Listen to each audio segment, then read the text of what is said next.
4월 29일 맥체인 짧은 묵상입니다. 오늘 말씀 민수기 6장, 시편 40편 41편, 아가 4장, 히브리서 4장입니다. 오늘은 안식을 주시는 하나님이라는 제목으로 짧은 묵상을 나누겠습니다. 히브리서 4장에 믿는다고 말하는 우리가 두려워해야 될 것에 대한 말씀이 있습니다. 1절입니다. 그러므로 우리는 두려워할지니 그의 안식에 들어갈 약속이 남아 있을지라도 너희 중에는 혹 이르지 못할 자가 있을까 함이라.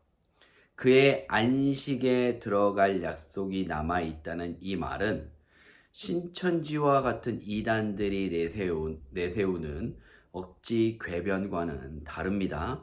주님이 말씀하신 것처럼 내 아버지 집에는 거할 것이 많도다라는 말씀과 동일합니다.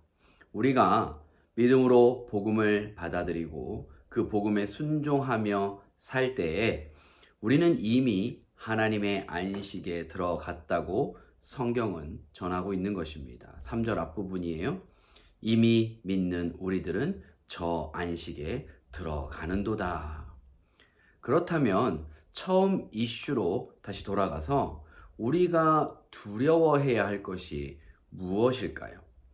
그 안식에 이르지 못할 사람들이 있기 때문입니다. 누가 그 안식에 이르지 못합니까? 2절이에요. 그들과 같이 우리도 복음 전함을 받은 자이나 들은 바 그 말씀이 그들에게 유익하지 못한 것은 듣는 자가 믿음과 결부시키지 아니함이라. 성경은 분명히 말합니다. 믿음은 들음에서 납니다. 하나님의 말씀, 즉 복음을 들을 때에 우리 안에 믿음이 생깁니다. 하지만 방금 읽은 2절 말씀처럼 여전히 복음이 우리에게 유익하지 못한 것은 들은 바 그 말씀을 믿음, 즉 삶의 실천 혹은 열매로 결부시키지 못하기 때문입니다. 행함이 없는 믿음은 죽은 것이라는 야고보 사도의 말씀을 꼭 기억하십시다. 내가 듣고 안다고 해서 내가 하나님의 안식에 들어간 것이 아닙니다. 여전히 염려하고 여전히 두려워하는 마음이 그것을 증명하고 있는 것입니다. 우리가 하나님의 참된 안식에 들어갔다면 더 이상 세상 것으로 인해 우리는 근심하지 않습니다. 오로지 하나님의 뜻을 위해서만 우리는 근심하며 하나님의 뜻을 이루며 살게 될 것입니다. 나는 하나님의 그 참 안식에 그 안에서 살아가는가? 이 질문에 내가 그 안식 안에 머물고 있음을 우리는 어떻게 알 수 있을까요? 시편 41편에서 그리고 성경 전체에서 이에 대하여 우리에게 답을 주고 있습니다. 시편 41편 1절부터 4절 말씀까지 읽겠습니다. 가난한 자를 보살피는 자에게 복이 있으며 재앙의 날에 여호와께서 그를 건지시리로다.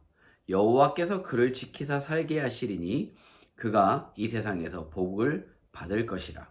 주여 그를 그 원수들의 뜻에 맡기지 마소서.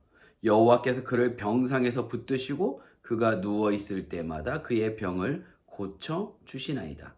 내가 말하기를 여호와여 내게 은혜를 베푸소서. 내가 주께 범죄하였사오니 나를 고치소서 하였나이다. 행함이라는 믿음에 관하여 그것은 우리의 재물을 쓰는 것이고 우리의 시간을 쓰는 것이라고 합니다. 특별히 성경은 선한 사마리아 비유뿐 아니라 성경 전체에서도 가난한 자를 보살피라고 합니다. 고아와 과부와 같은 사회적 약자들도 당연히 이 안에 포함되는 것이죠. 내가 하나님의 안식을 누리고 있다는 증거가 무엇인지 궁금하십니까?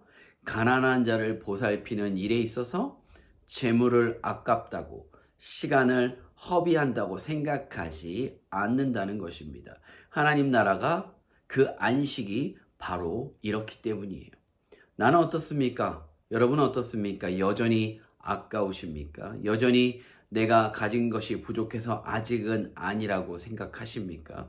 그렇다면 두렵건대 복음을 들어 알고는 있지만 그 말씀이 믿음과 결부되지 않아서 하나님의 안식에 이르지 못할까 합니다.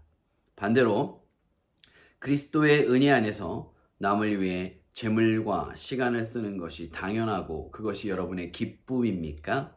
그렇다면 이미 우리는 하나님의 안식에 동참하며 그 나라를 누리는 믿음의 사람인 줄 믿습니다.